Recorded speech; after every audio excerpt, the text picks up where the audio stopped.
OK, super, c'est parti. Merci. Donc voilà, donc je me relance, Azel Marie, en ce moment dans le centre australien où maintenant il fait nuit et avec plaisir, voilà, plaisir d'être avec vous aujourd'hui et ça, je crois que c'est la 4e fois que je tiens ce webinaire. Hem, je lis en même temps le chat, hein, désolée, j'essaie de merci, merci beaucoup.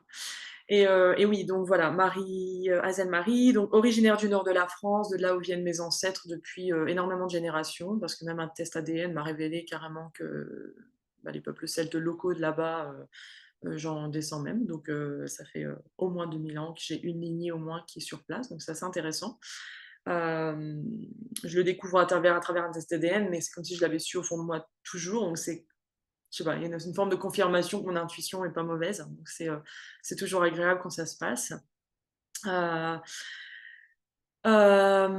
donc j'ai grandi dans le nord de la France, dans le Pas-de-Calais et avec une forme de mal-être, que je pouvais pas expliquer à l'époque, et puis quand j'ai eu mon premier emploi, à l'âge de 20, je sais plus, 21 ans, la première chose que j'ai faite, c'était d'acheter un appareil photo.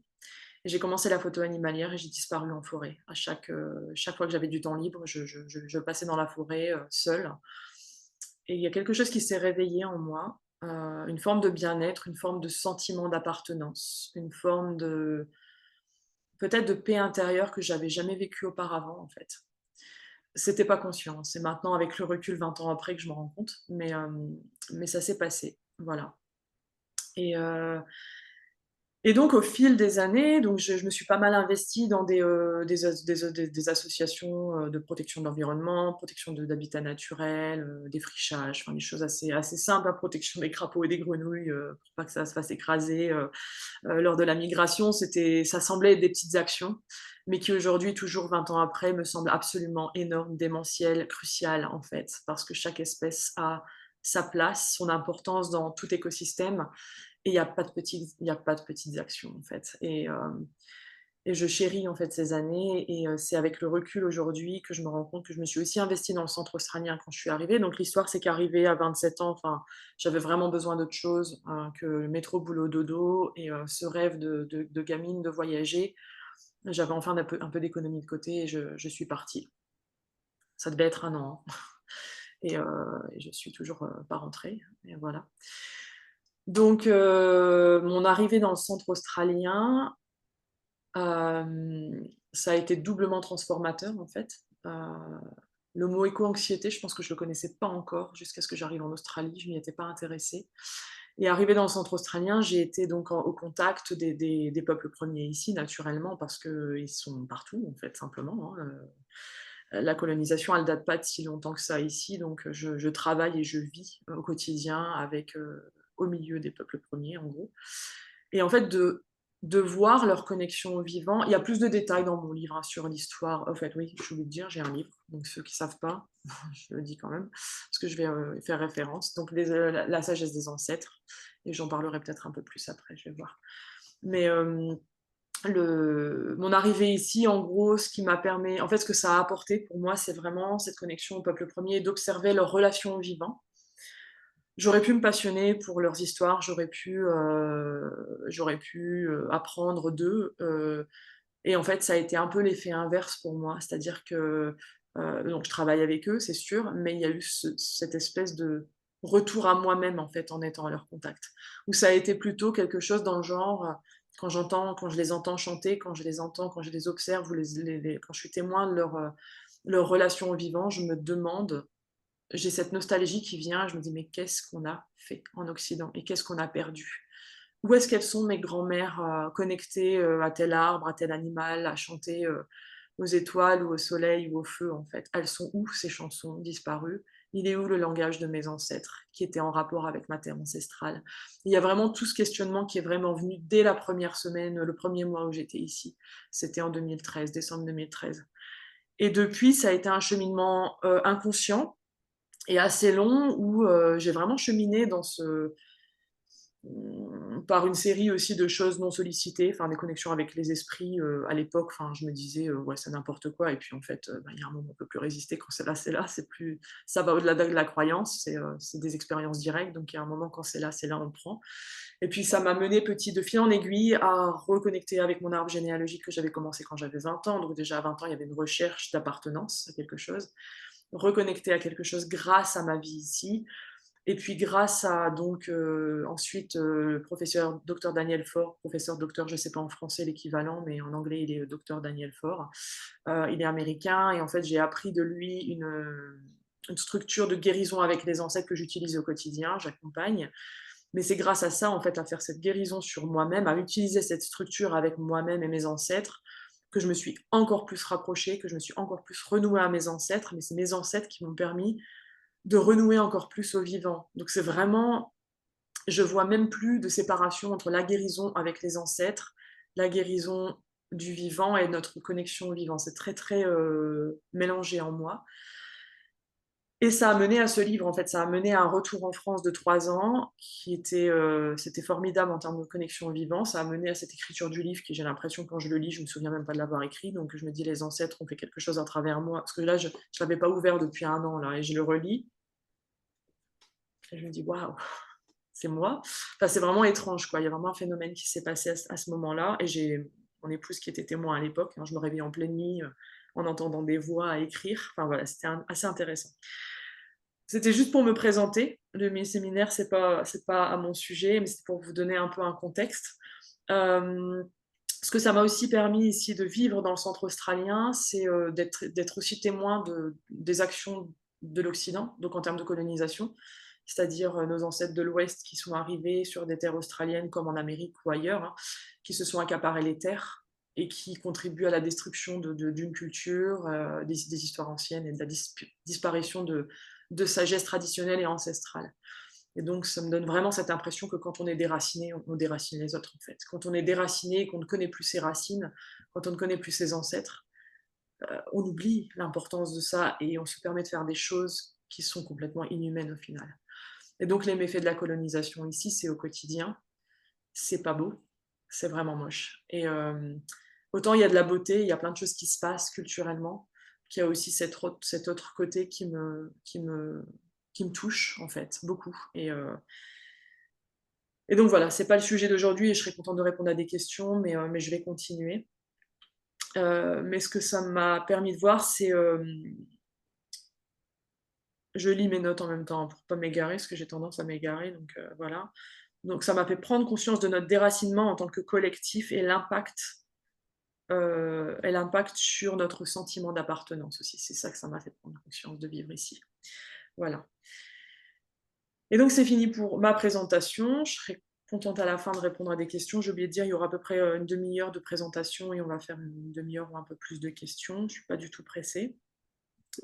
Et en fait, j'aimerais là parler de, le thème du webinaire qui est éco-anxiété, animisme et reliance. C'est un webinaire que j'avais avant appelé éco-anxiété, animisme et ancêtres. Et en fait, pour moi, c'est comme je disais, c'est pas séparé, donc je vais me lancer. Hem Et en fait, donc, ma ce dont je me suis rendu compte en vivant ici, c'est qu'on est tous autochtones de quelque part. Et qu'il y a une forme, quand je suis rentrée en France, j'ai trouvé qu'il y avait une forme dans tout ce qui est spiritualité et New Age, il y a vraiment cette fascination en fait pour l'autre culture, pour le chamanisme, et pour enfin, et en fait cette connexion, cette fascination pour les cultures traditionnelles, pour le chamanisme ou autre, hein, il y a plein d'autres choses. Et pour moi, en fait, ça traduit vraiment un besoin crucial, un besoin profond de reconnexion au vivant. Seulement, des fois, ce que ça m'a donné l'impression que ça fait, c'est que on va chercher les réponses ailleurs, sur d'autres continents, sur des terres qui ne sont pas liées aux nôtres. Je sais qu'on est sur une terre, évidemment, mais toute culture est née en fait d'un territoire. Et en fait, on connaît ça assez bien en France avec notre sens de terroir, on parle encore du terroir, hein, mais il y a vraiment cette compréhension qu'une culture, un langage humain est né d'un territoire. Donc son territoire, le bruit des oiseaux, le chant enfin voilà, le chant du vent, la géologie, ce qu'on trouve comme nourriture quand on était encore chasseur-cueilleur en fait, hein. toute une culture née de ce territoire. Et en fait, aujourd'hui, ce qui m'a frappée vraiment, c'est de ce qui m'a fait, j'ai envie de dire mal, et qui me donne une forme de nostalgie maintenant que je retravaille avec mes ancêtres, c'est de rentrer en France et de voir heu, tellement d'entre nous, en fait, qui vont chercher des cultures chez les peuples amérindiens d'ici et là, par probablement besoin d'appartenance et de besoin de connexion au vivant. Donc attention, c'est pas du tout un jugement, ce que je suis en train de dire, je veux vraiment être claire là-dessus. C'est une observation et moi un besoin de compréhension, par rapport aussi à mon expérience. Et en fait, mais ce que ça fait, c'est que moi, ayant vécu ici, ce que je vois avec ma vie ici, c'est qu'il y a une forme de dissonance, en fait. C'est-à-dire qu'on va aller chercher des chansons et des expériences sur des terres qui sont d'ailleurs, d'une culture qui est ailleurs, un langage qui est ailleurs, et quelque part, est-ce qu'on tourne pas le dos à nos ancêtres si tout ça, ça nous sert pas juste à nous inspirer pour nous reconnecter à notre territoire. Donc voilà.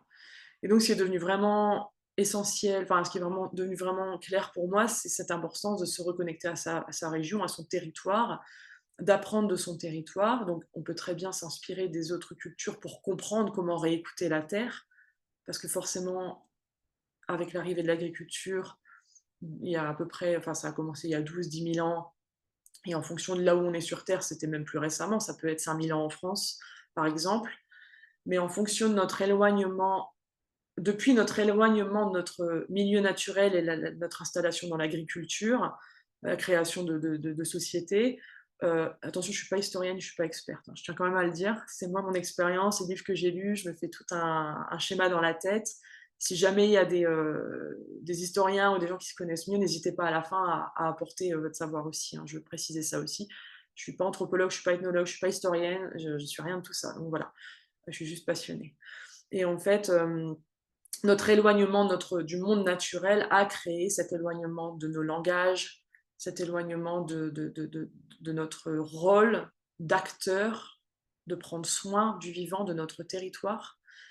Et ça a changé notre façon de percevoir les choses, de ressentir les choses.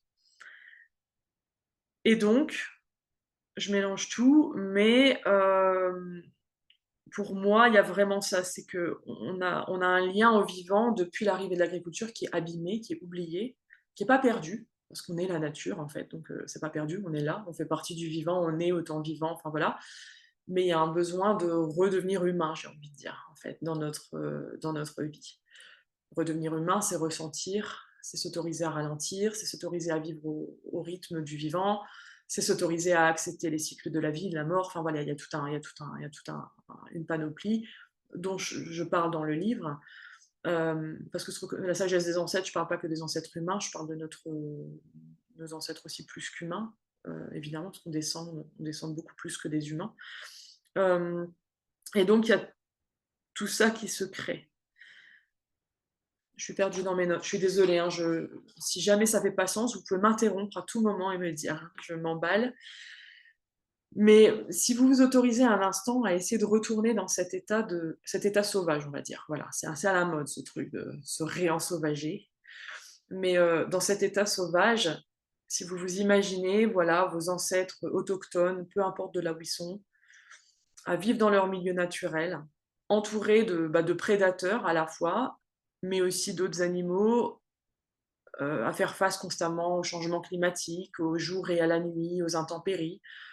Quand on vit en fait dans un milieu naturel comme ça, sans abri, enfin on a des abris évidemment, on construisait des abris, mais je veux dire sans pas les murs qu'on a aujourd'hui, voilà. On était tout le temps exposés, évidemment. Et quand on est connecté et ultra connecté comme ça depuis la nuit des temps, il y a des sens qu'on avait, qu'on n'a plus aujourd'hui. Parce qu'en fait, on s'est coupé de ces sens, parce que ces sens, on n'a plus besoin. On n'a plus besoin aujourd'hui de regarder s'il y a un ours ou un loup qui suit nos pas sur le trottoir, en fait. Donc, quoique, je ne vais pas rentrer là-dedans. Mais voilà, ce que je veux dire, c'est qu'on avait des sens qui permettaient de percevoir des énergies qui étaient au-delà du visible. Et quand je dis ça, souvent les gens disent ouais, les esprits, machin. Mais j'ai envie quand même de rappeler qu'on habite dans notre planète, notre petite planète, fait partie d'un système solaire qui a je ne sais plus combien de planètes, 8 ou 9. C'est ce qu'on m'a dit à l'école, mais je crois qu'il y a plus maintenant. On tourne autour d'un soleil, on tourne autour d'une étoile. Et j'ai découvert récemment que notre système solaire entier se déplace à un truc comme 800 kilomètres à l'heure, si c'est pas à la minute. C'est écrit quelque part là, mais peu importe. En fait, c'est l'équivalent de la France à l'Australie en une minute. Ça se déplace comme ça en tourbillon autour de la Voie lactée. Et de me dire qu'en fait, on n'a même pas un cheveu qui bouge, alors qu'on est dans une centrifugeuse constante, avec d'autres planètes qui tournent aussi. Et ça, c'est juste pour parler du cosmos qui interagit avec nous sur Terre, en fait. On est quand même nés, nous, humains, on est l'un des nombreux résultats de cette coexistence, de cette danse énergétique qui se passe entre des étoiles, des planètes, de la vitesse, un soleil. Et après, on est aussi voilà, imbriqué dans un autre système qui est terrestre. On est sous voilà, on a l'oxygène, on a une composition spéciale qui nous permet ici de vivre comme on vit et d'avoir des arbres, des animaux, de l'eau et tout ce qu'il nous faut pour évoluer, mais pas seulement pour évoluer, mais ce qui nous a fait évoluer, ce qui nous a fait naître. Et ce que j'essaie de vous dire par là, c'est que si vous vous imaginez ces interactions, enfin quand vous voyez les aurores boréales et on parle de flares solaires en anglais, je ne sais pas du tout comment on dit en français. Ça se dit flares solaires? Les énergies solaires, des fois on a des radiations, je crois que ça s'appelle des radiations solaires, on sent des choses. Imaginez le nombre d'énergie qu'il y a autour de nous au quotidien.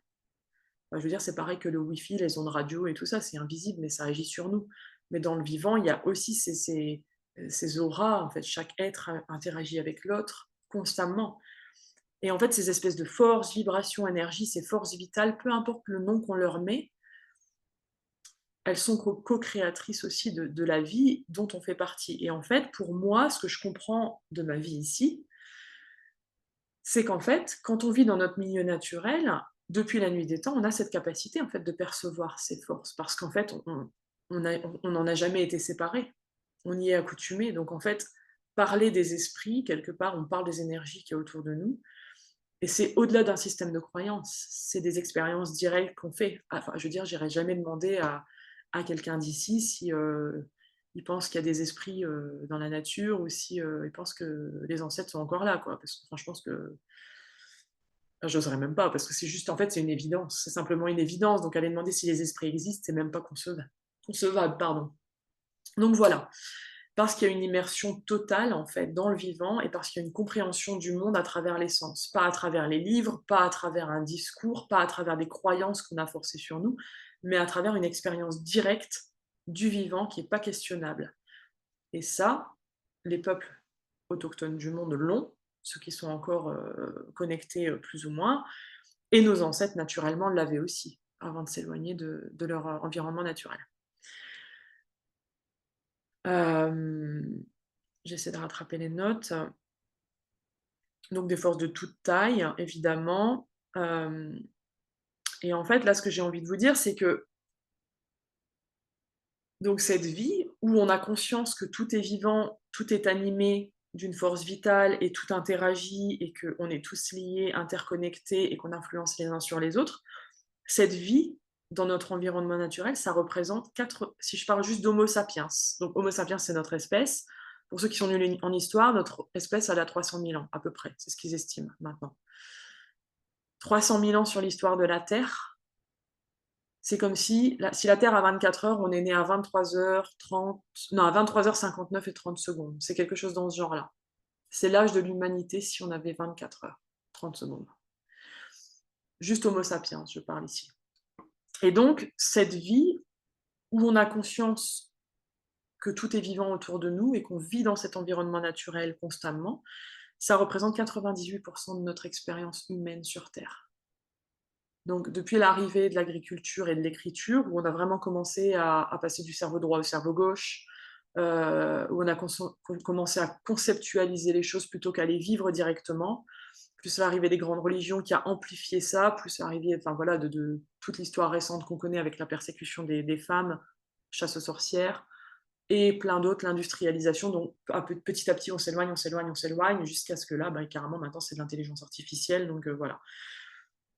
Mais avant ça, toute notre histoire, elle représente 98% de connexion au vivant. Donc des fois, quand on me dit, je ne sais pas comment me reconnecter, ça fait tellement longtemps, et ci et ça, oui, ça paraît, mais en vrai, si on fait état de notre humanité sur Terre, 98% de notre ADN potentiellement se souvient et a besoin de cette connexion au vivant. Ça a besoin de se rappeler de ces interconnexions. Voilà. Hem, J'avance plus vite que prévu, je me rends compte. Et donc il y avait cette compréhension aussi, d'après ce que j'observe ici et ce qu'on entend dans beaucoup de cultures traditionnelles, hein, c'est que traditionnelles ou autochtones, de traditions qui vivent encore en lien fort avec le vivant, c'est qu'il y a une réciprocité dans les relations. C'est-à-dire, à cette époque-là, même à l'époque de l'agriculture, on comprend que si on maltraite la terre va pas nous le rendre et on va sûrement, il y aura des répercussions. Que si on s'occupe bien de la terre va nous donner ce dont on a besoin pour nous nourrir. Tout ce concept, j'entends souvent, ça nous fait bien rire aussi, enfin ici et là quoi, mais les incendies qu'il y a eu en Australie, vous vous souvenez sûrement des images abominables qu'on a vues à la télé, ceux qu'il y a eu en Californie ou même dans le nord du Canada. Hem, on entend souvent ceux qui s'occupent des forêts et tout ça dire, enfin, j'ai souvent entendu dire qu'il faut laisser la nature faire sa chose, qu'il faut laisser, le monde naturel reprendre le dessus, des choses comme ça. Sauf qu'en fait, quand on fait ça, voilà ce qui se passe, en fait, tout crame d'un coup parce qu'en fait, les peuples autochtones, ils gèrent, en fait. Ils laissent pas du tout, la nature en friche. Chaque peuple sur son territoire avait sa propre manière de gérer ou de co-créer, ou je ne sais pas quel mot mettre dessus, mais de prendre soin. Il y avait cette manière de prendre soin du vivant.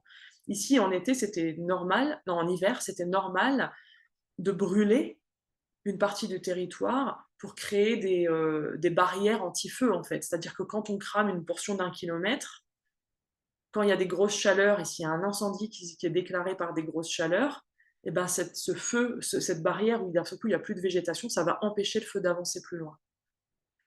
Et donc dans les forêts, c'est pareil, c'était géré, et c'était géré aussi en Amérique. Enfin, c'est commun chez les peuples autochtones d'avoir sa propre façon de prendre soin du vivant à sa façon pour préserver le vivant. Parce que si on ne préserve pas le vivant, à cette époque-là, quand on est chasseur-cueilleur, ça veut dire que potentiellement, on perd une saison pour se nourrir parce que tous les animaux sont plus là et qu'on se met en danger. Voilà. Donc il y avait cette compréhension qui était assez rapide.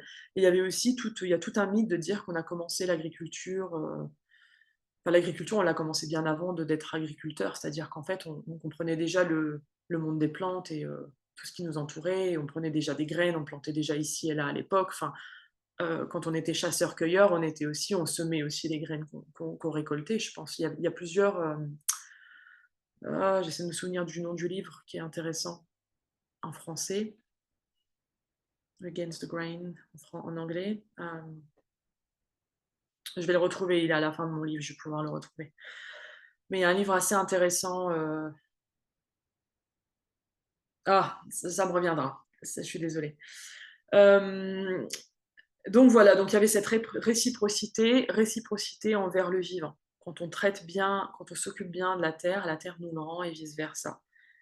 Donc ça s'accompagne et ça s'accompagnait. Donc il n'y a pas seulement la gestion du vivant, mais il y avait aussi tout ce qui était spirituel, entre guillemets, avec des rituels, euh, avec des chants. Quand on chante à la terre, c'est des formes de prière, de révérence. C'était aussi, voilà, la terre est capable de recevoir aussi l'écho de l'humain, quoi, qui nourrit par la voix. Euh, Enfin, c'est marrant, en fait, je me suis connectée à un arbre un jour. Je ne sais pas si vous êtes familier avec. Voilà, enfin, j'avais un tambour, j'ai fait un espèce de voyage chamanique toute seule dans le Pas-de-Calais. Je m'occupais de ma maman qui était en fin de vie. Je le mets dans mon livre, ça, il me semble. Mais j'avais juste besoin de me recueillir et de pleurer, en fait. Et en fait, je suis arrivée au pied d'un arbre et j'ai commencé à taper du tambour et à pleurer.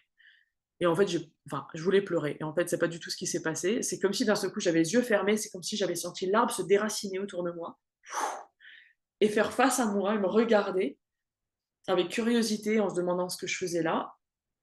Et je me souviens, j'ai même ouvert les yeux et j'ai entendu l'arbre juste me dire qu'il aimait bien les battements du tambour. Et l'arbre me dire que la musique lui manquait.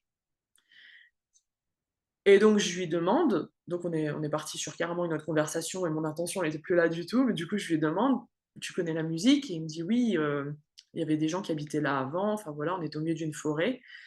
Et il m'expliquait que son instrument préféré c'était de la flûte, quoi. Et donc je lui dis: «Bah, écoute, je trouverai une flûte et je viendrai t'en jouer à ce moment-là» et je lui dis: «Mais pourquoi, tu aimes autant la musique alors que tu as le chant des oiseaux au quotidien?» Et puis en gros, il m'a expliqué que nous, humains, on n'a pas conscience de la beauté qu'on est capable de créer. J'avais jamais pris conscience de ça jusqu'à ce qu'un arbre me le dise, hein. Et en fait, il me dit: «Vous avez cette capacité de créer des choses, dont la musique et la musique, c'est assez exceptionnel, vous savez le faire et vous savez la contrôler». Enfin, il y a vraiment quelque chose dans ce sens-là, quoi. Et ce qu'il y a d'assez extraordinaire, c'est quand même que le lendemain, Hem, avant même que je raconte cette histoire, je rejoins une amie et avant même que je lui raconte cette histoire, j'allais lui raconter, elle me dit que, elle m'offre une flûte. Elle m'offre une flûte énorme qui a été faite en Tchécoslovaquie et elle me dit ça, c'est pour jou ah non et donc je lui raconte l'histoire de l'arbre et je lui dis: «C'est marrant que tu m'offres ça aujourd'hui parce que j'ai un arbre qui me demande de lui jouer de la flûte». Elle me dit: «Bah, c'est marrant parce que quand on m'a offert cette flûte-là, on m'a dit que c'était pour jouer aux arbres». Donc il y a vraiment ça qui s'est passé littéralement le lendemain de mon expérience et je me suis dit: «C'est quand même assez incroyable, quoi». Donc voilà. Et donc je parle de ça parce que cette réciprocité avec le vivant, il y a aussi tout un aspect où, les rituels, bien que ça je vais pas rentrer là-dedans parce que c'est au-delà de ce dont on va parler aujourd'hui, même si les rituels en termes humains, ils ont tout un aspect, psychologie, non occidentale, dont je parle dans le livre. Il y a un aspect pour l'humain qui est là, qui est vraiment psychologique et soutenant et collaboratif. Mais pour le vivant, en fait, ces formes de rituels, de danse, de chant, de dédication et d'honneur qu'on donne au vivant, c'est reçu par le vivant. Et je sais pas, il y a une résonance qui se fait avec le sol, quand on tape les pieds sur le sol, quand on se connecte, quand on utilise la voix, il y a vraiment quelque chose qui se fait dans l'échange, quoi. Voilà. Donc ça, c'est vraiment à approfondir, c'est propre à chacun, chacune des cultures autochtones du monde a des pratiques similaires, hein, quelque part et donc c'est vraiment les seules traces, en quelque sorte, qui restent sur terre pour nous rappeler, nous donner une idée de ce que nos ancêtres faisaient aussi, quoi. Donc voilà. Il y a plusieurs, hein, recherches comme ça où, il y a des gens qui chantent aux plantes, ou qui chantent à leur jardin, le jardin pousse pas de la même façon que le voisin qui a la même terre. Enfin, il y a des expérimentations qui sont faites là-dessus et qui valent vraiment le coup d'être lues ou d'être connues, en fait. Donc voilà. Et donc tout ce que je viens de vous expliquer là, qui est en soi juste notre rapport, notre relation ancestrale au vivant, c'est juste ça que j'essaie de vous expliquer. L'humain lui a collé le mot animisme. L'animisme, c'est, en gros l'expérience somatique qu'on a ressentie, que nos ancêtres ont ressentie quand ils étaient en relation au vivant et cette compréhension du monde que tout est vivant, tout est, heu voilà, des fois on dit: «Ouais, tout est, habité d'une force vitale». On pourrait s'imaginer qu'il y a une âme dans l'arbre, mais peut-être pas en fait. Qu'est-ce qui dit que c'est pas l'arbre qui est l'âme? Enfin, c'est compliqué après voilà, l'idée d'aller chercher, conceptualiser ou intellectualiser ça, c'est peut-être pas utile, mais juste simplement que l'idée que tout est dans une danse constante comme les planètes qui voyagent à 800 km/h autour de la Voie lactée. Tout est en constant cycle, en constant mouvement, dans une danse perpétuelle avec les uns les autres qui interagissent et rien que ça, c'est la vie, en fait. Quand il y a un écosystème, quand il y a quelque chose dans un écosystème qui meurt, l'écosystème est en danger, l'écosystème meurt, l'écosystème d'à côté risque de mourir. Quand il y a une plante invasive qui arrive, qui prend la place des autres espèces, il y a une mort, il y a une faim qui s'installe et là, en fait, c'est aussi ce qui peut se passer sur ce que j'aime dire ici, c'est la diversité d'un écosystème fait la richesse de l'écosystème et du vivant. On est d'accord? Quand on a un écosystème, c'est qu'il y a une diversité, c'est cette diversité qui nourrit l'écosystème et qui permet à cet écosystème plus large d'exister. Pensez juste à la diversité humaine, nos différentes cultures, nos différences physiques. Il y a une beauté absolument énorme de savoir que il y a une partie du monde où on a la peau blanche, une partie du monde où on a la peau noire, une partie du monde où nos yeux sont différents, où notre corpulence, elle est différente. Et toute cette richesse, en fait, toute cette diversité, c'est ce qui crée la richesse du monde. C'est ce qui crée l'écosystème de la Terre, autant que les arbres, autant que les animaux, autant que les plantes, que l'eau. Et en fait, j'arrête pas de me dire, avec ce qui se passe dans le monde, qu'est-ce que ça donne, en fait, quand d'un seul coup, on se retrouve dans une monoculture, dans une culture unique, où tout le monde parle anglais ou français, enfin l'anglais commence à prendre le dessus même en France. Quand je suis rentrée, j'étais assez choquée, mais qu'est-ce que ça fera dans dix générations où on est tellement tous interconnectés avec internet, qu'on parle tous le même langage et on a tous oublié le langage de notre terre natale. Et donc oublier de prendre soin de nos terres. Donc voilà, il y a vraiment plein de choses qui s'entremêlent ici et je vais vraiment au-delà de ce que je suis en train de j'étais censée parler, mais c'est pas grave, c'est pas grave. Donc le mot animisme, si vous tapez sur Google, on vous parle de religion, on vous parle de croyance, on vous parle de superstition, c'est assez comique. Donc voilà. Et en fait, non, c'est pas une religion et c'est pas un système de croyance parce que si vous imaginez bien la croyance, quand on croit en quelque chose, c'est qu'on se tient déjà en dehors de la sphère de l'expérience directe. C'est pas une croyance, c'est une expérience directe. Je crois que j'ai écrit quelque chose qui est plutôt assez bien, peut-être qu'il faut que je le lise plutôt que de me perdre. Cette vision découle d'une expérience personnelle directe vécue à travers le corps et constitue une réalité, un ensemble de valeurs qui ne peut être remise en question, une évidence. En gros, quand quelqu'un fait l'expérience de je sais pas si quelqu'un bah, même quelque chose d'aussi simple, si vous avez un défunt, un proche qui est défunt et que d'un seul coup il vous rend visite la nuit, que vous savez que vous étiez éveillé, que c'était pas juste un rêve, que vous avez perçu cette personne et même si elle vient vous voir en rêve, ça veut pas dire que c'est pas vrai. Mais si vous avez perçu cette personne, que vous avez entendu sa voix, que vous avez ressenti la personne, on est au-delà de la croyance, on est d'accord. Vous avez vécu cette expérience, quelqu'un peut vous venir et vous dire: «Oui, mais» non, en fait, non, non, il y a pas de questionnement, c'est non, j'ai vu, en fait, cette personne. Un mois après que mon père soit mort, il y a sa voix dans mon oreille qui est venue et qui m'a dit: «Je suis là». Si quelqu'un vient me dire: «Tu as des hallucinations ici, ça», non, en fait, je l'ai entendue, elle est là, mon expérience n'a pas besoin d'être invalidée. Voilà et donc en fait, les peuples autochtones qui sont au monde et encore aujourd'hui ici et nos ancêtres qui vivaient cette expérience directe avec les mondes invisibles, les forces invisibles, qui avaient une capacité de compréhension de ces forces et d'interaction, ou le chaman qui va voir les esprits en tapant du tambour ou autre ailleurs, on va pas aller le questionner, lui demander s'il croit aux esprits, s'il croit que ce qu'il perçoit c'est vrai. Non, en fait, c'est pas voilà, on est au-delà de la croyance et donc l'animisme, c'est vraiment ça et c'est vraiment important de rétablir ça et hem et en fait, ce que je me pose souvent comme question, c'est est-ce que notre compréhension, notre tout ce qui est, autour du chamanisme, je me demande si souvent, en fait, on confond pas avec l'animisme, en fait. On n'essaie pas de se reconnecter justement à quelque chose qu'on a perdu, cette connexion, mais qu'en fait, comme le chamanisme, c'est à la mode et que ça a fait, voilà, enfin, à travers les livres et les discours, ça a pris le dessus. Tout le monde pense que le chamanisme, c'est de se reconnecter au vivant, alors que c'est pas du tout ça. Je vais en donner une définition plus claire après, mais tout le monde pense que parce qu'on entend aussi les esprits des arbres ou parce qu'on peut parler aux morts ou parce qu'on tape du tambour aussi, on est chaman. Enfin, tout le monde est chaman aujourd'hui, donc en fait, voilà, c'est assez marrant, quoi.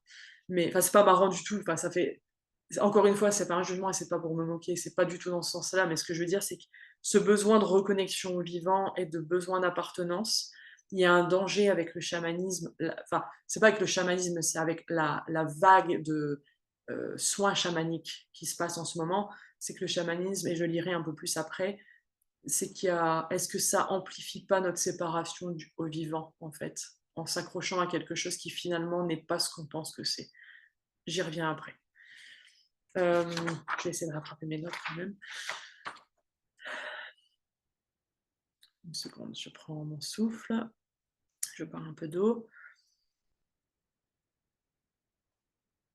Et donc, avec tout ce que j'ai dit sur la vision animiste, notre rapport au vivant, le plus important qu'il y a à retenir, je pense ici, c'est parce que ça fait aussi partie de ça, Reliance, le nom de mon atelier, de mon webinaire, c'est que quand on s'éloigne du vivant et que d'un seul coup on arrête de ressentir ces choses et de percevoir ces choses, on arrête aussi de s'y intéresser.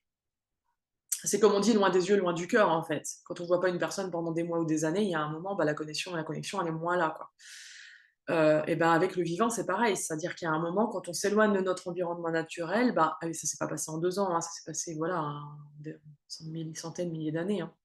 On s'éloigne, on s'éloigne, on s'éloigne, on en arrive aujourd'hui où, on peut plus rester, nu sous la pluie, on a peur de dormir dans la forêt, on a peur de tout. Enfin, après, c'est une généralisation ici, attention, hein. Où on a peur du noir, des étoiles, enfin voilà, il y a vraiment on a peur et du coup, il y a cette peur du vivant, qui est pas générale, attention, hein, mais du coup, il y a une forme d'inconnu, quoi. C'est un peu l'inconnu, c'est sauvage, on a peur d'y aller et du coup, il y a avec ça, il y a une un éloignement de nos émotions, de nos sentiments qui s'est créé à travers le temps et une incompréhension du vivant et une impossibilité peut-être de compatir, de ressentir en fait avec le vivant. Et cette coupure de nos émotions qui est pas seulement liée à notre séparation du vivant, mais qui est aussi due à nos dynamiques évolutives, à nos dynamiques évolutives, à notre histoire, la persécution, enfin je veux dire aussi, enfin quand on regarde, on dit souvent, les femmes sont capables de ressentir plus que les hommes, enfin il y a tout un discours autour de ça, enfin j'ai envie de dire quand tu as, 5, ou tu as 1000 ans de guerre et que nos hommes sont envoyés sur le champ de bataille, bah, il y a un moment, tu as plus trop envie de ressentir aussi. Je pense qu'il y a tout qui bloque, quoi. Donc enfin, en fait, voilà, ce que je veux dire, c'est que, l'évolution humaine fait qu'on s'est éloigné de nos émotions, on s'est éloigné on a besoin pour se protéger, c'est une protection, mais aussi avec la persécution des femmes, on a dû se protéger pour pas être éliminé et donc on se coupe du vivant, on se coupe de nos sagesses ancestrales et ça s'est passé à nouveau au fil avec l'arrivée des grandes religions, on a dû s'éloigner pour se protéger, pour se préserver, pour survivre en fait. Sauf que là, on arrive à un moment de l'histoire où en fait, avec le changement climatique, tout s'écroule, nous inclus. Et qu'il y a un moment, on va tourner le robinet dans 3 générations, qu'il y aura plus d'eau qui va couler. Parce qu'en fait, on a tout épuisé en peu de temps parce qu'on est beaucoup trop nombreux. En fait, on n'est peut-être pas trop nombreux, mais notre consommation est plus grosse que ce qu'on peut la Terre peut supporter. Et donc, heu, ce que je veux dire ici, c'est que si on retrouve cette compréhension de réciprocité, cette compréhension de relation au vivant, de lien au vivant, on commence à traiter le reste du vivant ou l'ensemble du vivant, donc humain et plus qu'humain, attention. Et quand je dis plus qu'humain, je parle pas juste des beaux animaux, mignons, voilà. Je parle des rivières, je parle des arbres, je parle de tout ce qu'on a chez nous ici qui est fait à partir de matériaux naturels, à partir de ressources qu'on exploite, qu'on déchire, qu'on achète neuf alors qu'on pourrait recycler. C'est vraiment notre consommation en fait. C'est pas juste de pas aller jeter le déchet dans la rivière ou enfin voilà, c'est pas juste ça, c'est pas juste notre relation au vivant, c'est pas juste ça, c'est aussi de réfléchir à notre consommation. Qu'est-ce qu'on mange? Voilà, est-ce que bah, je vais acheter du saumon aujourd'hui et si le saumon il vient d'Alaska, combien de kilomètres il a parcouru dans un conteneur, ça a tué combien de baleines au passage, ça a déversé combien d'huile? Si c'est un saumon qui est dans une ferme, aquatique, je sais plus comment on les appelle, hem, ils mettent des vitamines ou je sais pas quoi dans les saumons pour les protéger, mais ça va polluer tous les saumons sauvages d'à côté. Enfin, il y a vraiment en fait, chaque chose qu'on mange, c'est assez déprimant, hein, ce que j'en vois là, je suis désolée. Malheureusement, c'est la réalité. Mais si on consomme en fait sans se poser la question de savoir ce qu'on consomme, que ce soit en nourriture, que ce soit en choses matérielles, il y a un moment, on a un impact sur le monde vivant et en fait, on est déconnecté de ça parce qu'en fait, on n'est pas capable de relationner, en fait. On relationne plus avec le monde vivant. Voilà et donc le but dans tout ça, c'est de retrouver cette relation, de retrouver cette réciprocité, de recomprendre un peu comment notre mode de vie impacte et non seulement d'agir à notre niveau, mais en agissant et j'ai pas envie de dire de commencer à révolutionner le monde, mais quand on agit à notre niveau, c'est déjà énorme et après on inspire les autres, quoi. Après, les autres font ce qu'ils veulent, mais pour le moment, l'idée, c'est vraiment de savoir un peu regarder, nous, notre connexion au vivant, nous, notre connexion à notre vie, notre façon de vivre et notre consommation. Hem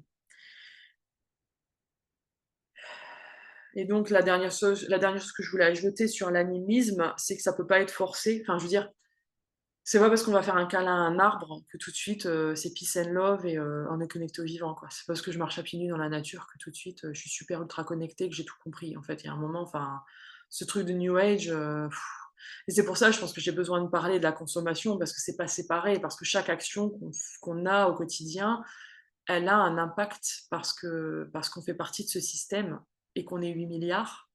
8 milliards sur terre, c'est ça? Ouais, ouais.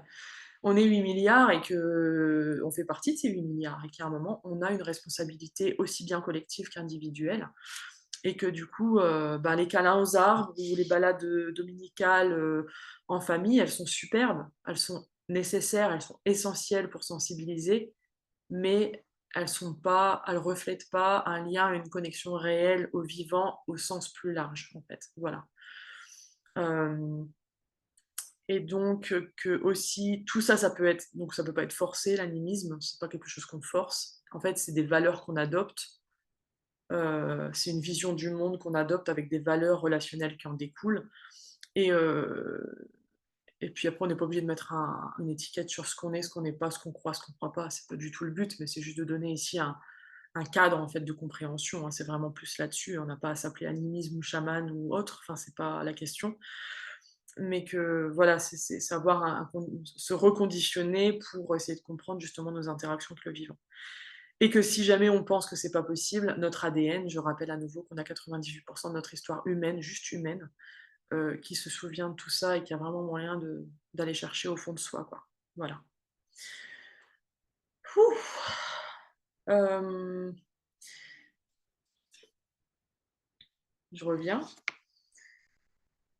Et donc, oui, aussi, il y a quelque chose qui est assez important à ce niveau-là, c'est que je viens de parler ça, consommation et tout ça, et je refaisais mon dire avec un copain, parce qu'on passe notre vie à ça ici. Et là, je tiens un webinaire et je suis à l'autre bout du monde, et des fois, on a l'impression qu'on a besoin de faire des grosses actions radicales, globales pour changer les choses. Et oui, c'est nécessaire, mais en fait, non, ça commence à l'intérieur, ça commence dans la famille, ça commence dans notre communauté, avec nos voisins, nos amis. Et en fait, plus on se concentre sur notre biorégion, je crois que ça se dit aussi en français, notre territoire, notre voisinage, plus on commence à faire ça, plus on inspire autour de nous et plus on grandit et on s'étend en fait. Parce que des fois, l'éco-anxiété, donc maintenant je reviens sur l'éco-anxiété, je sais que moi quand j'étais au début, j'étais acharnée en colère, parce que je ressentais une colère absolument démentielle et je savais pas d'où ça venait.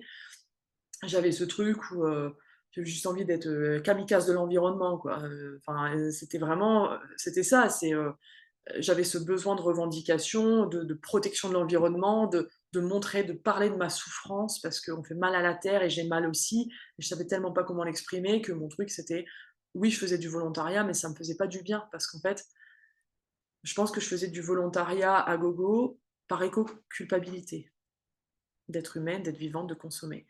Sauf qu'en fait, ça m'aidait pas du tout parce que ça veut dire que je comblais mon temps à aller faire du volontariat, à aller préserver des environnements naturels, en plus de mon travail, en plus de la photo animalière qui me servait à sensibiliser, j'avais 0 temps libre à la fin. J'adorais, hein, attention, je me plains pas, mais je me suis rendu compte que tout ça, c'était des très bonnes distractions pour m'empêcher de vraiment, vraiment ressentir ce qu'il y avait au fond de moi et de ressentir vraiment le chagrin et la peur, quoi. Et j'ai été forcée de m'arrêter pour des raisons de santé, plus ou moins, où je pouvais plus du tout bouger. Il y a un moment, bah, quand on doit s'arrêter, on s'arrête et là, en fait, c'était un choix même à un moment de m'arrêter. Je le raconte dans mon livre. C'est que je pensais que ça allait être super facile, que j'allais passer 2 mois à lire des livres, que j'allais m'éclater, que j'allais me refaire une santé, tout ça. Ça n'a pas été comme ça du tout. À la seconde où je me suis arrêtée, je me suis effondrée. Il y a rien qui allait pendant 2 mois.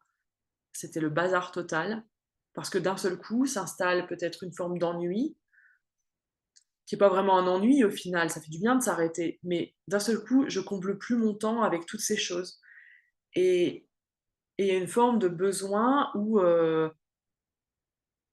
y a une forme de révélation qui est venue à moi à ce moment-là, c'est qu'en fait, si j'arrive pas vraiment à ressentir au fond de moi ce que je ressens, la peine que je ressens, comment est-ce que je peux finalement communiquer ou inspirer l'autre, les autres ou les gens autour de moi ou même m'inspirer moi-même parce que c'est toujours pareil. Si moi déjà je m'épuise et je répète en fait juste ce que la société capitaliste veut qu'on fasse, produire, produire, produire, produire, être toujours actif et ne jamais s'arrêter. Alors qu'en fait, les sociétés ou populations ou cultures autochtones, c'est l'inverse. Ralentir, écouter, être patient, voilà, respirer, dormir, vivre avec le vivant. Et en fait, il y a tout ça qui m'est vraiment venu au fil des années. Et, et je sais pas, enfin voilà, je le mets là, je sais pas pourquoi je le mets là, mais je le mets là parce que c'est vraiment la leçon que j'en tire en fait de cette vie ici dans le désert qui est plus ralentie, plus lente qu'en Occident. Enfin, je suis en Occident, hein, je veux dire, mais enfin, on est un peu dans une bulle quand même au milieu du désert, c'est quand même assez différent. Et la vie est beaucoup plus ralentie, et je trouve qu'il y a une forme de prise de conscience possible en fait. Euh, donc voilà, c'était la partie sur l'éco-anxiété et l'animisme, tout mélangé, mais c'est pas grave, je pense que ça fait sens. Ça fait sens? Ça va? Ouais? Super. Impact écologique, consommation, j'en ai déjà parlé, c'est super, en vrai, je suis pas trop perdue, hein, ça va. Et je voulais juste ajouter quelque chose. Donc l'éco-anxiété, je pense pas que j'ai besoin d'en rajouter. Qu'est-ce que j'ai mis là? L'éco-anxiété provient essentiellement de la prise de conscience que quelque chose que nous aimons, notre habitat naturel, celui dans lequel nous avons évolué, celui dans lequel a évolué notre espèce, est en train d'être détruit. Et en fait, il y a l'importance de justement ressentir. Et en fait, attendez, je crois que j'ai marqué ça dans le livre. Je vais juste regarder rapidement ce que j'ai mis dans le livre. J'ai un chapitre sur le deuil. Par là, c'est bien de ça. Désolée, hein, j'essaie de caser tout ce que je peux ici pour vous donner le maximum. J'ai mis nous sommes témoins du profond changement de la Terre au cours de notre vie, probablement plus que toute génération avant nous, à cause d'Internet et de notre interconnexion comme ça. Le terme solastalgie, je ne sais pas si vous en avez entendu parler, mais c'est un philosophe australien, solastalgie, en français. Ça a été inventé par un philosophe, il y a un livre en français aussi. Pareil, il faut que je regarde les titres, en français je ne les ai pas. Le terme solastalgie a été inventé par le philosophe australien Glenn Albrecht pour décrire un sentiment de détresse et d'angoisse profonde ressenti face au changement d'un environnement familier où nous ne reconnaissons plus les paysages dans lesquels nous avons évolué, où le changement des saisons s'est estompé et où les animaux se sont raréfiés. Des lieux parfois où les immeubles et les centres commerciaux ont remplacé les forêts et les vallées dans lesquelles nous avions l'habitude de jouer. Et là, j'ajoute, l'éco-anxiété provient essentiellement d'une prise de conscience que quelque chose que nous aimons, notre habitat naturel, celui dans lequel notre espèce a évolué, est en train d'être détruit. Les émotions que cette souffrance génère sont donc parfaitement valides et justifiées. Colère, rage, tristesse, dévastation. Aujourd'hui, on parle de burn-out. Quand les gens parlent de burn-out, je ne vois pas de séparation non plus. Désolation, désespoir, chagrin et même apathie. Donc, on est incapable de ressentir simplement. Toutes révèlent quelque chose d'extraordinaire, la résilience et la beauté de notre cœur, ainsi que notre amour pour le monde. Nous sommes la terre, nous sommes la nature, nous sommes à la fois ce qui détruit et ce qui est détruit. Et le concept de nature, et c'est quelque chose que j'écris dans mon livre aussi, j'emploie jamais le mot la nature quand je parle du vivant, j'emploie le vivant, parce que quand on parle de la nature en tant qu'humain, je trouve qu'on se situe à l'extérieur de la nature. En fait. Je trouve qu'on si je parle de la nature, ça fait comme si, ça donne l'impression que c'est quelque chose qui est extérieur à moi en fait. Alors qu'en fait, on est tout aussi naturel que l'arbre ou la plante ou l'animal, quoi. On est né des mêmes cellules, on est né des mêmes plantes. Je crois qu'on partage, je sais plus combien, 80% d'ADN en commun avec une banane. Enfin, je veux dire, il y a un moment, quand on commence à s'intéresser à tout ça, on se rend compte que finalement, voilà. Et donc, l'éco-anxiété, voilà, je voulais un peu parler de ça pour vraiment ici remettre en lumière, des fois, quand je lis sur l'éco-anxiété, l'éco-psychologie, tout ça, on nous donne l'impression que c'est un truc révolutionnaire qui est nouveau, alors qu'en fait, non, pas du tout.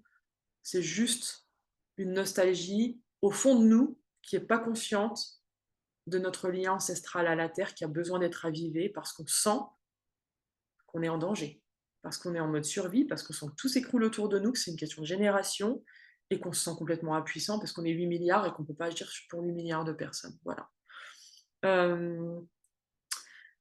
Voilà, et donc je voudrais conclure avec le chamanisme parce que j'en ai un peu parlé.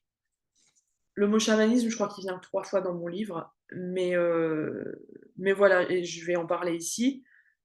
Donc je parle du mot chamanisme parce que j'expliquais avant que souvent j'ai l'impression qu'il y a une confusion qui se fait avec le chamanisme, les pratiques chamaniques et notre lien ancestral à la terre dont notre corps se souvient et a besoin.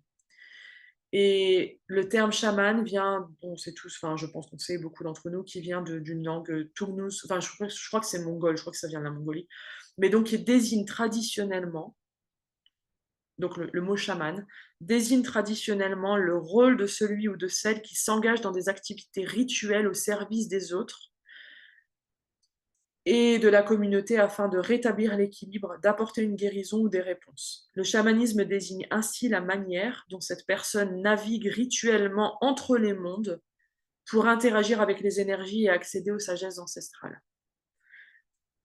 Donc le néo-chamanisme trouve ses racines dans la quête contemporaine de sens et d'équilibre et d'appartenance au monde naturel, en réaction à notre déconnexion au vivant. C'est ce que j'écris. Je suis obligée de lire là parce que je n'ai pas révisé cette partie-là. C'est moins naturel pour moi. Donc voilà. Et donc la relation profonde du chaman, et là, je crois que je cite, ah oui, David Abraham, j'adore aussi, qui a aussi un livre traduit en français, il me semble. Mais la relation profonde du chaman avec le monde vivant lui confère les compétences, les connaissances et la sagesse pour naviguer dans les multiples dimensions de de notre monde. Et quand je dis, salut, j'ai un petit chien qui vient me lécher les pieds. Euh, Quand je parle donc du chaman, donc en fait aujourd'hui il y a cette vision. Bah, d'ailleurs, je vais lire la citation de David Abraham parce que je pense qu'elle est assez complète. Voilà, ok, je vais la lire. Elle est assez longue, mais je pense que ça peut servir. David Abraham explique que l'incapacité de l'anthropologie à discerner l'allégeance du chaman envers la nature non humaine a conduit à une curieuse situation dans laquelle de nombreux individus, en quête de compréhension spirituelle, s'inscrivent à des ateliers consacrés aux techniques de guérison chamanique. Le chamanisme en est venu à connoter une forme alternative de thérapie et la préoccupation de ces nouveaux praticiens du chamanisme populaire et de la compréhension de soi et de la guérison. Donc ce sont certes des... Qu'est-ce qu'il dit? Ou c'est moi qui le dis, je ne sais plus, c'est moi qui le dis celui-là. Ce sont certes des objectifs... Non, c'est lui, je crois. Ce sont certes des objectifs nobles, mais ils sont secondaires et dérivés du rôle principal du chaman traditionnel. Un rôle qui ne peut être rempli sans une exposition prolongée. Et quand je dis une exposition prolongée, c'est pas juste aller dormir dans la nature pour en faire une quête de vision pendant 10 jours. Une exposition prolongée, c'est aussi intergénérationnel, c'est aussi culturel, enfin voilà, il y a tout ça. Hein. C'est pas moi qui le dis, c'est sa citation, attention, que j'ai traduit en français. Le rôle principal du chaman traditionnel, un rôle qui ne peut être rempli sans une exposition prolongée et continue à la nature sauvage, ses modèles et ses vicissitudes. Imiter les méthodes du soin chamanique, imiter les méthodes du chaman, de soins du chaman traditionnel, sans connaissance intime de la communauté naturelle au sens large, ne peut que remplacer les symptômes que l'on cherche à soigner par d'autres, ou déplacer la source du mal-être au sein de la communauté humaine. Ça m'avait assez frappé cette citation en fait. Que quelque part, quand on s'accroche à une pratique et qui est mal interprétée, qui est déconnectée de ses racines en fait, on peut potentiellement se faire encore plus de mal et faire encore plus de mal aux autres. Voilà, c'est comme ça que j'interprète ça aussi. Et donc l'importance, voilà, donc pour finir, pour conclure vraiment cet aspect de reliance au territoire, c'est l'importance de se reconnecter à la terre qui est sous nos pieds. Ça peut se faire de plein de façons. Je sais que je suis retournée vivre 3 ans en Bourgogne. Je ne suis pas du tout de Bourgogne. Je suis tombée amoureuse de Lyon. Je pensais y vivre jusqu'à la fin de mes jours. Ça ne s'est pas passé pour X raisons. Mais les mythes, les légendes, les histoires locales, les anciens qui sont encore là à partager les histoires des petits villages, la présence de l'eau sur les territoires, la présence de voilà, les chemins de pèlerinage qui est lié à Compostelle aussi, qui est un peu partout en France. Il y a énormément, on a la chance en France quand même d'avoir une histoire très très riche qui est écrite. Donc le but, c'est pas de se baser seulement sur les écrits, on peut s'en inspirer, sachant que c'est toujours écrit souvent à travers un prisme religieux, si ça a été écrit il y a longtemps. Donc aussi apprendre avec des pincettes, mais aussi, moi ce que j'aime, c'est prendre les textes et essayer de trouver le lien animiste derrière. Quelle est la connexion vivant, le rapport au vivant dans tous les textes, dans les chansons, dans les choses qu'on peut retrouver. Donc voilà, c'est vraiment une importance de revenir au territoire, à la terre qui est sous nos pieds. Ça peut être des fois l'espace d'1 kilomètre autour de chez nous, pas plus que ça, pour commencer. Voilà. Et que voilà, là, à la fin, je conclus. Ça, c'était pour l'autre séminaire qui parlait plus du chamanisme, mais je vais conclure avec ça.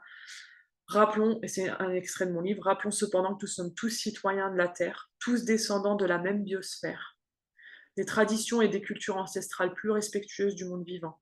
Nous avons tous et toutes la capacité innée de percevoir les mondes invisibles. Cela ne fait pas de nous des êtres spéciaux, des chamans, des sorciers, des sorcières ou autres, mais simplement des êtres humains. Nous n'avons pas besoin de statut spécial de guérisseur, de chaman, de sorcière, de mystique, je le disais là, pour justifier ou légitimer notre dévotion, notre célébration, notre capacité à entendre les voix de la terre et à parler aux esprits. Nous avons hérité de cette capacité de nos ancêtres. Nous avons tous le potentiel de la raviver avec un peu d'entraînement, de présence, d'intention, d'attention et de constance. Et le défi dans un monde où les pratiques et les rituels de nos ancêtres se sont perdus au fil du temps, est de s'inspirer des cultures traditionnelles du monde, sans se les approprier, pour réapprendre à écouter la terre qui se trouve sous nos pieds. L'appropriation culturelle pourrait faire l'objet d'une autre conférence. Il n'y a pas grand-chose à voir ici, mais oui, effectivement, ça pourrait. C'est ce que j'ai appris ici, au contact des peuples ici. Ouh, ça fait beaucoup. Ça fait beaucoup. Donc, je vais arrêter de parler et je vais ouvrir l'espace pour les commentaires, les questions, simplement. Voilà. Et puis, merci pour être resté et pour avoir entendu. Écoutez, je vais en profiter pour lire le chat aussi, voir s'il y a des questions.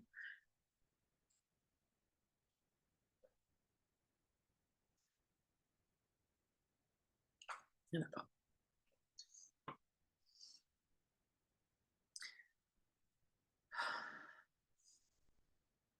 N'hésitez pas, hein, s'il y a des questions, n'hésitez pas à activer votre micro et à la poser. Si vous n'avez pas envie, comme c'est enregistré, de la poser de vive voix, n'hésitez pas à la publier dans le chat et je peux y répondre. Si je peux, j'ai pas la science infuse, donc je peux me permettre de répondre aux choses que je connais.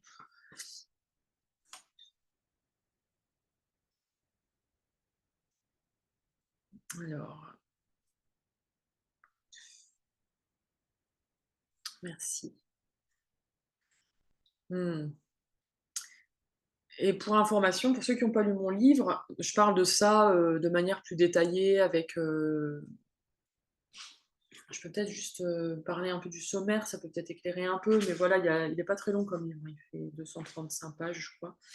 Mais voilà, l'idée, c'est se souvenir de qui nous sommes, où je parle vraiment, donc, rétablir l'identité de nos lointains ancêtres, l'animisme au cœur de nos racines, le lieu reflet d'une identité enracinée, le rituel, une psychologie non occidentale, donc je parle de tout ça, et donc là, c'est vraiment plutôt une forme de fondation, plutôt tout ce dont je viens de parler, en fait, je l'expose vraiment de manière plus approfondie dans le livre. Et c'est juste pour donner les bases, en fait, intellectuelles ou mentales pour les chapitres suivants, qui sont plus pratiques. Mais il y a des petites pratiques après chaque épisode. Oui, attendez, j'ai un petit chien qui demande de l'attention et de l'amour, petit bébé, donc oui, je sais. Et je suis là. Et non. Et le deuxième épisode, c'est... pas épisode, la deuxième partie du livre. Non, c'était pas bon ça. Et la deuxième partie du livre, c'est renouer avec nos racines. Et donc s'inspirer d'autres cultures sans appropriation. Je décris plus en détail. Nos ancêtres comme alliés, réinitier le dialogue avec le vivant, interagir avec l'invisible. Et enfin, le dernier chapitre, la dernière partie, c'est retrouver notre humanité. Et là, c'est un peu de la psychologie, parce que je suis assez fan de psychologie. Donc, j'explique le déracinement comme blessure collective et l'impact que ça a. Toujours en essayant de garder cet aspect éco-psychologie aussi. Réveiller la sagesse du corps, explorer notre paysage émotionnel et se réconcilier avec la mort. Donc là, je parle vraiment de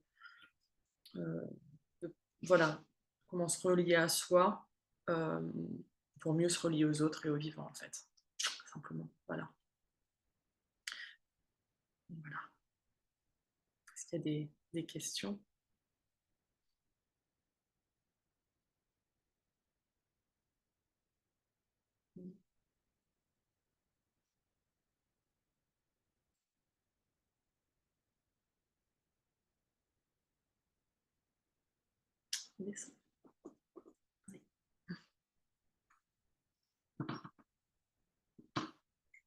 Non? C'est calme?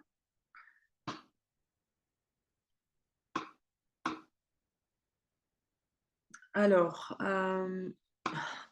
pour se relier à ses ancêtres et transmettre cela à d'autres, vers quoi se tourner pour commencer?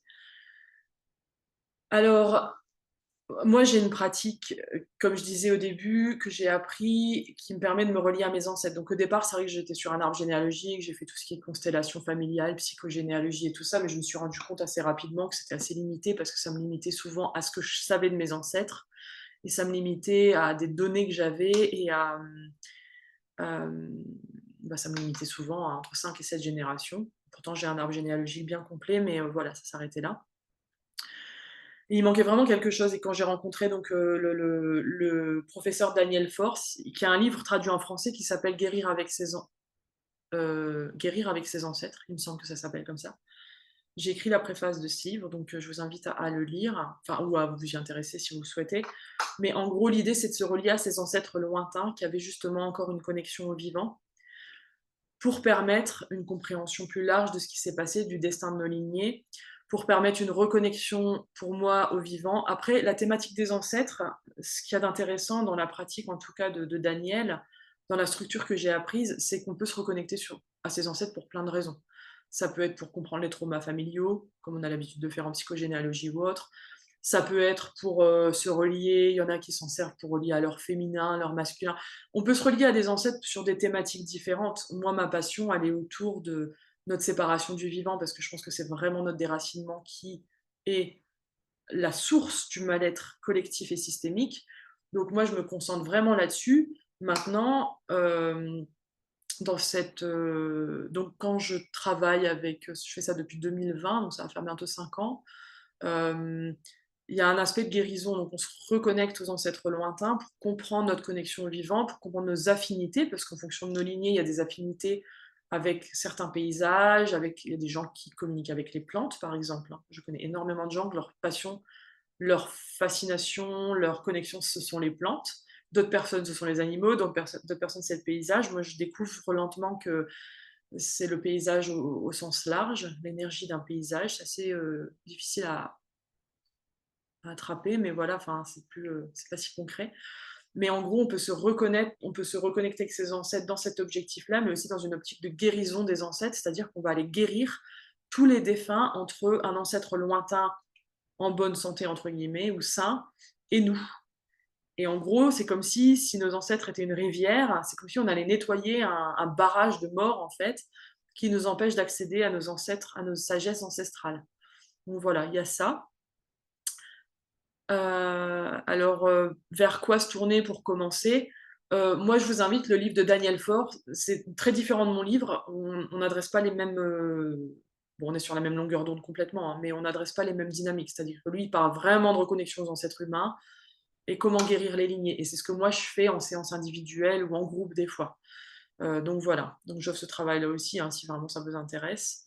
Euh, Ma question, comment ne pas se sentir. Attendez, comment ne pas s'en tenir à ce que l'on sait sur ses ancêtres? Ouais, connexion, perception intuitive. À nouveau, le savoir de nos ancêtres, il est dans notre ADN. Donc, quand on se connecte de manière, j'ai envie de dire, intuitive, que ce soit par des voyages chamaniques, peu importe le nom que vous mettez dessus, que ce soit par des méditations guidées ou autres, il y a un aspect où on peut s'imaginer que c'est juste l'imagination qui nous influence. Il n'y a rien à ce jour qui prouve que l'imagination n'est pas réelle, hein, dans la science, juste au passage. Mais, mais comment s'en tenir voilà, à ce que l'on sait. Donc l'idée, c'est de s'éloigner de ce qu'on sait. S'éloigner de ce qu'on sait, se connecter à soi pour essayer de se relier à nos ancêtres pour que eux, on les laisse en fait nous informer de ce qu'ils veulent qu'on comprenne, de notre chemin de vie, de notre appel sur Terre, de ce qu'on est invité à mener, hein, comme action, comme bataille, comme guérison, enfin voilà, il y a plein de choses. Et moi, le travail que j'offre, en fait, c'est vraiment une connexion intuitive à vos ancêtres. C'est très structuré, très guidé, c'est-à-dire que on suit vraiment une structure pour vous relier à une lignée. On travaille sur une lignée à la fois, en fait. Voilà, c'est ça. Donc, ça peut être la lignée de votre mère, ça peut être la lignée de votre grand-mère paternelle, ou votre père. Enfin, voilà. Donc, il y a toute une structure qui permet de guider. Mais comme c'est pas le sujet là, je vais pas m'étaler trop là-dessus. Se dire qu'on n'est pas en train de projeter. Alors ça, d'expérience personnelle, je peux témoigner de ça. C'est-à-dire que quand j'ai commencé ce travail avec les ancêtres, j'étais en mode, ouais, ouais, c'est bon, quoi. Ce truc New Age, c'est bon. Enfin, voilà. J'étais spirituelle pour pas un sou avant, hein, sauf qu'en fait, quand j'ai commencé ce travail-là et que j'ai vu les changements dans ma vie, et que je faisais ce travail depuis l'Australie et que je voyais les changements qui se passaient dans le Pas-de-Calais, dans ma famille, bah, ça a commencé à bouger un peu à l'intérieur, à se dire: «Attends, en fait, il se passe quand même des choses que je peux pas ignorer là, tout de suite». Et les synchronicités qui sont quand même démentielles n'ont fait que s'accumuler depuis que j'ai commencé à travailler avec les ancêtres. Hem Et là, je parle de mon expérience personnelle, j'ai plein d'exemples, mais les gens avec qui je travaille au quotidien, je vais pas révéler parce que c'est pas à moi de le faire, c'est pas mon histoire, mais j'ai régulièrement des gens qui m'envoient des messages 6 mois, 1 an après en me disant: «Il s'est passé ça, il s'est passé ça, il s'est passé ça, c'est tout ce qui m'avait été montré». Des histoires de fous au point que je suis en train de parler de faire un recueil parce qu'il faut à tout prix qu'on garde des traces de ça, parce que c'est quand même c'est énorme. Voilà, le nom Daniel Faure, je le tape dans le chat, Daniel Faure, voilà comme ça.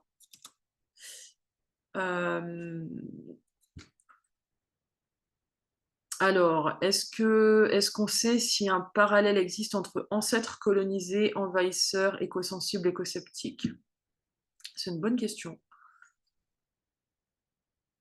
Ben, par principe, un ancêtre envahisseur qui a quitté sa terre ancestrale pour aller s'installer sur d'autres terres, c'est que déjà il y avait une forme de mal-être là où il était, où elle était. Alors moi, je parle pour la condition, par exemple, du Canada et de l'Amérique, c'est-à-dire que pour le Canada, je vais parler parce qu'en fait, je connais pas trop, l'Amérique à part, le côté esclavage. Pour le Canada, par exemple, c'est, des Français qui sont partis s'installer en Acadie, donc espèce de Nouvelle-France là-bas et qui ont commencé ils sont partis, il y avait aussi à l'époque des persécutions religieuses en France, par exemple. Donc souvent, c'est des exilés aussi qui s'en vont pour leur propre survie. Des gens qui étaient certainement en rapport avec leur terre, parce qu'attention, enfin moi si je remonte 3-4 générations en arrière, j'ai des générations d'agriculteurs qui étaient très connectés à leur terre. Donc on peut penser des fois que l'animisme ça remonte loin, notre connexion au vivant remonte loin. Quand on vient des campagnes françaises, avant l'exode, ça remonte pas si loin que ça, hein. Après, on parle de plutôt paganisme, c'est-à-dire qu'on associait, la différence, je pense qu'on associait déjà des formes de dieu ou de divinité, des formes de divinité au vivant, alors que dans l'animisme, je pense qu'il y avait pas besoin de divinité. Mais je sais pas, c'est assez confus parce que je vois des fois des aborigènes qui me parlent qui me donnent des noms en fait, d'esprits et de choses comme ça, donc je me dis qu'il y a quand même, il y a quand même des choses qui se passent, quoi. Tout ça pour en revenir, donc les envahisseurs, les colons qui sont partis de leur terre ancestrale pour envahir d'autres pays, il y a quand même quelque chose d'important qui s'est passé, c'est que quand, que ce soit la France ou l'Angleterre ou l'Allemagne, hein, on a quand même créé des zoos humains, des zoos Z-O, zoos humains, où on a apporté des peuples autochtones, des sauvages, presque en cage, pour les exposer dans les rues de Paris ou ailleurs pour montrer, bah, c'est non humain, quoi. Donc si on pense à ça, il y a quand même une déconnexion quand même majeure de la part des gens qui se sont permis des actes comme cela. Et donc, il y a une incompréhension du colon, une incapacité du colon de comprendre la relation au vivant qu'un être humain peut avoir. Et donc, il y a un jugement parce que s'ils étaient, voilà, ils étaient sous le prisme de la religion, enfin voilà. Il y a tout ça qui se passe. Donc oui, je pense que, alors éco-sensible, éco-sceptique, alors oui, éco-sensible, éco-sensible, je pense qu'on est plus ou moins comme ça. Moi, j'avais pas du tout de je suis pas née dans une famille où on faisait attention au vivant et pourtant moi, dès le plus jeune âge, je suis née avec quelque chose de différent. Même ma mère me le disait, donc je sais pas d'où ça vient sincèrement. Est-ce que c'est ancestral? Je pense. Éco-sceptique, bah oui, quand on est déconnecté du vivant, qu'on se fiche de tout, qu'on peut pas ressentir, qu'on n'a pas d'empathie pour les autres, bah, il y a un moment, les éco-sceptiques, oui, ça fait ça. Je pense qu'il y a vraiment, ceux qui pensent que le changement climatique, c'est juste une illusion, il y a ça, mais il y a aussi il y a une espèce de déni pour continuer à vivre dans le confort dans lequel on vit, matériel et puis, parce que ça fait peur de sortir de sa petite zone de confort, donc en fait, c'est plus facile de faire comme si ça n'existait pas, donc il y a tout un truc il y a tout un aspect, de déni aussi, hein, là-dedans. Et encore, hein, le déni qui est lié à notre incapacité de toucher aux émotions profondes. Des fois, pour des gens, c'est des incapacités complètes. Donc, encore une fois, c'est pas un jugement, c'est que c'est coupé, quoi. Et que tant qu'on réapprend pas à ressentir, bah, il y a pas moyen, en fait, c'est pas possible, hein. Et c'est pour ça que les gens font du mal aux autres. Quand on parle du vivant, on occulte souvent la mort, exactement. C'est pour ça que j'ai un chapitre complet là-dessus, alors qu'on n'est pas dissociable de l'autre. L'un n'est pas dissociable de l'autre. D'ailleurs, est-ce qu'on essaie de continuer à abriter la vie? Ouais, plein de petits êtres vivants. C'est ça, exactement, j'adore ça, ouais. Il y a un dessin, je vais vous montrer, ça m'inspire de dessin à la fin, j'adore. J'ai une super illustratrice. Mon livre c'est Sarah, il a trop voyagé. Mais il y a un dessin comme ça, dans mon chapitre sur la mort, où c'est un squelette qui, par sa mort et par sa décomposition, nourrit plein d'autres espèces, les champignons et tout ça, sous terre. Et j'ajoute vraiment le chapitre sur la mort. Moi, j'ai perdu mes 2 parents en 6 mois. Donc écrire ce chapitre, ça s'est fait très rapidement et très facilement. Se réconcilier avec la mort, et donc je parle du deuil. Donc ressentir et soutenir le deuil, mais après l'approche de la mort dans l'Occident.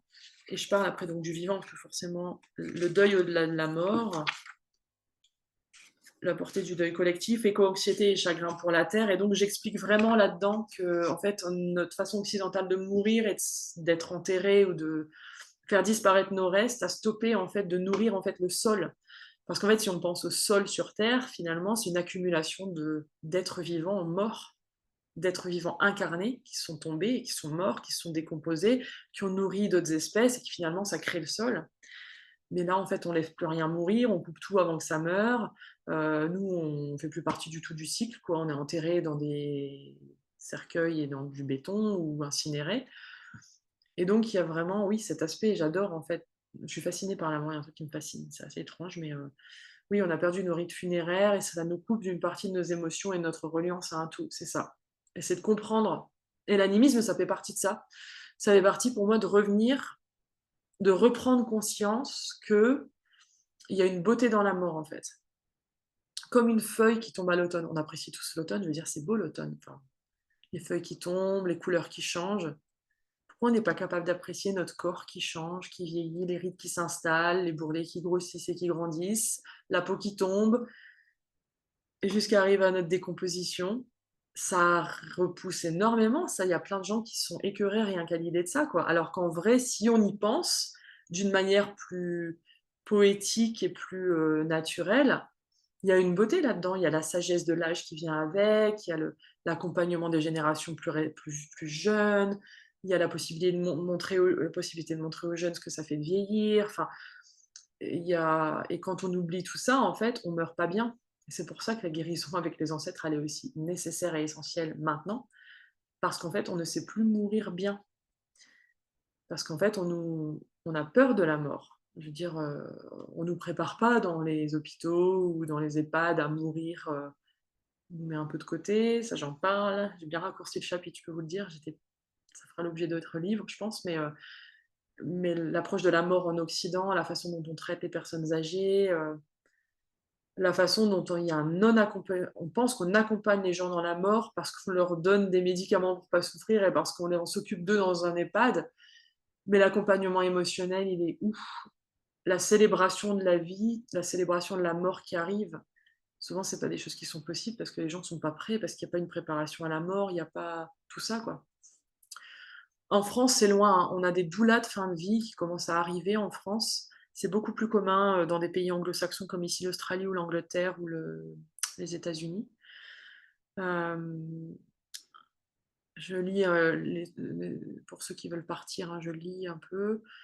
Grand merci pour ta prise de position sur le mode New Age. Ouais, c'est assez difficile. Chaman micro-ondes, je les appelle chaman plastique, moi. Chaman en plastique. Euh, J'aime bien le mot micro-ondes, c'est assez, ouais, la portée, elle est assez, ouais, c'est pas mal. J'aime beaucoup, merci.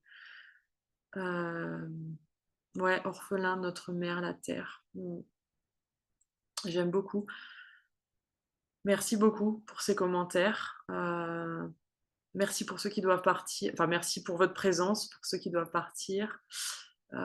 Partager ça avec les enfants, ouais, essentiel, essentiel. J'en parle aussi dans le livre. Je sais pas comment j'ai fait pour trouver autant d'infos dans mon livre, mais ouais. L'animation au vivant, mais aussi la connexion aux émotions pour les enfants. Pour moi, c'est super important euh, de garder un enfant, de laisser un enfant être un enfant, quoi. Parce qu'en fait, on est là, on s'occupe à éduquer les enfants pour qu'ils deviennent des adultes, en fait.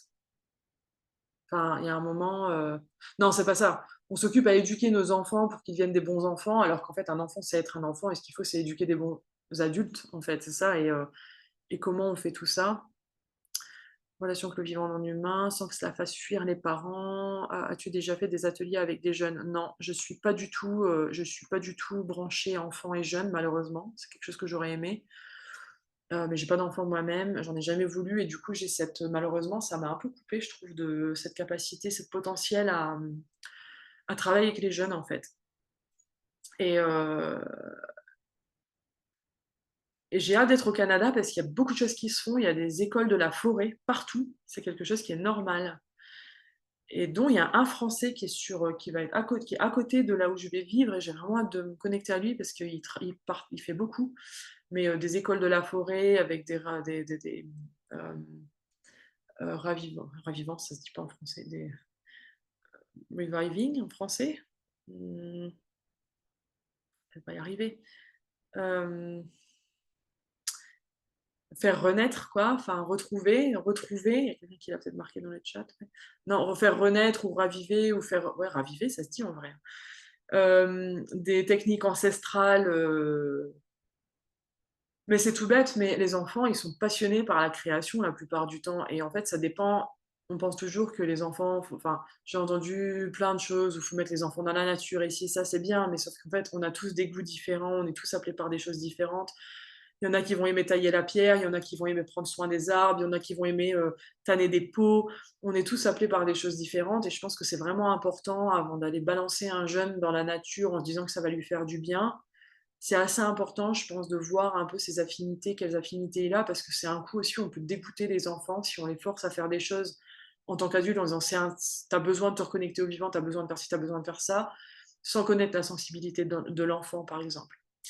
C'est comme quand un parent veut que l'enfant joue du piano alors que le gosse il veut jouer du violon ou il veut pas du tout jouer de musique et qu'on lui force le piano et que finalement bah, ça crée un effet inverse. Euh, donc, mais je pense que les écoles dans la nature, les écoles alternatives, j'en parle dans le livre, c'est hyper important. Je connais plusieurs personnes qui sont dans des écoles Steiner, je crois qu'il n'y en a qu'une en France, ici c'est partout, où vraiment il y a on apprend à l'enfant à se relier au vivant, à son territoire, à travailler avec les plantes, à faire pousser un jardin. C'est des choses basiques qui vont être super nécessaires en fait. Dans le monde dans lequel on vit, il y a un moment, si on ne recommence pas à faire pousser notre nourriture, dans une génération, même avant de mourir, notre génération, elle va le connaître ça, mais les problèmes d'eau. Ma prof de géo, elle m'a dit, à 15 ans, elle m'a dit: «Moi j'ai connu la guerre pour l'or noir, vous connaîtrez la guerre pour l'or bleu». Elle voulait dire l'eau et ça arrive, c'est là, on est en plein dedans, les restrictions, la pluie qui s'arrête, enfin, rien que là, ça fait 12 ans que j'habite dans le désert. Cette année, plus de 100 jours à 40 degrés, là, on vient de finir. Ça s'est terminé il y a 2 jours. C'est du jamais vu avant. Les aborigènes, ils en parlent, c'est du jamais vu avant, simplement. Pas d'eau, avec des animaux qui meurent de soif partout. Donc en fait, c'est pas un mythe, c'est que ça arrive partout. Il y a des zones en France en France, dans le monde, où ça arrive plus rapidement. Et donc, tout ce travail avec les enfants, je sais pas du tout projet dévié, mais c'est super important de sensibiliser les enfants sur les dynamiques qui se passent et sur le lien au vivant et je pense que faire prendre conscience à des enfants de leurs ancêtres et des traditions ancestrales lointaines, c'est quelque chose que j'aimerais faire et c'est quelque chose que je vais essayer de faire, mais je pense qu'il y a un potentiel de rappeler aux enfants qu'en fait, les cultures autochtones qu'ils aiment tant, enfin toutes ces choses-là, bah, nos ancêtres étaient pareils, quoi. Voilà. Je continue les questions, hein, j'essaie d'avancer. S'il y a des questions, ce que tu indiques, humain en cage venu d'Australie, ouais. Et bien montré, documentaire ouais, le livre Cannibale, d'accord, OK. Il y a aussi un documentaire sur Arte qui m'a littéralement dégoûtée parce qu'il s'était déjà filmé, il y avait des photos. Si vous tapez sur Arte, zoo humain ou quelque chose dans ce genre-là, vous allez le trouver. Bah, c'est grâce à ça que je le sais, en fait. 2 jours après être rentrée en France, j'ai vu ça. J'étais en pleurs devant l'écran. Je savais pas que ça existait. Ah nous aussi. Ouais, alors mon livre, désolée, Mon livre, le jour où il est sorti, on m'a appelé pour me dire qu'il y avait un défaut de fabrication et qu'en fait tous les livres qui avaient été vendus à Amazon et tout ça allaient se détacher. Il y a pas de colle. Il y a pas de colle dans le livre. Donc en fait, ils ont tous été renvoyés, il y a pas que mon livre, hein, il y en avait 10 000 autres. Donc j'ai juste l'idée de ça, c'est horrible. Sauvons les arbres, sauvons la planète. Moi qui parle d'écologie et qui fait sortir un livre, quand j'ai vu ça, je vous raconte pas. Mais ça a été réimprimé, donc je suis désolée. Et juste sachez que si ça vous dérange, si vous voulez un remboursement, la maison d'édition, hein, vous les contactez, Vega, n'hésitez pas. Il y a une assurance derrière et tout, je les avais contactés. Ils m'avaient dit que s'il y avait des retours, ils allaient rembourser, que ce soit eux ou que ce soit l'endroit où vous avez acheté le livre. Voilà. Je suis désolée, enfin, c'est complètement indépendant de ma volonté ici, évidemment. Euh, Merci pour vos commentaires. Sur un Insta, il y a un compte qui s'appelle S'émerveiller naturellement, qui est tenu par une ancienne prof de l'école, qui fait l'école en dehors. Ça serait bien, ça, super. On a plein d'écrits, livres et tout ça. Je vais copier-coller ça tout de suite. Super, merci beaucoup pour le partage, c'est chouette. C'est vrai qu'il y a des super comptes sur Instagram encore. Ok, c'est quitter Meta et tout ça, j'arrive pas. Merci. Je vais couper l'enregistrement maintenant pour donner l'opportunité à ceux qui sont présents de parler s'ils le veulent, par principe. Comment on fait? Là-bas en haut. Merci à tous ceux qui écoutent et tous ceux qui vont écouter. Et je vous souhaite une belle continuation et journée.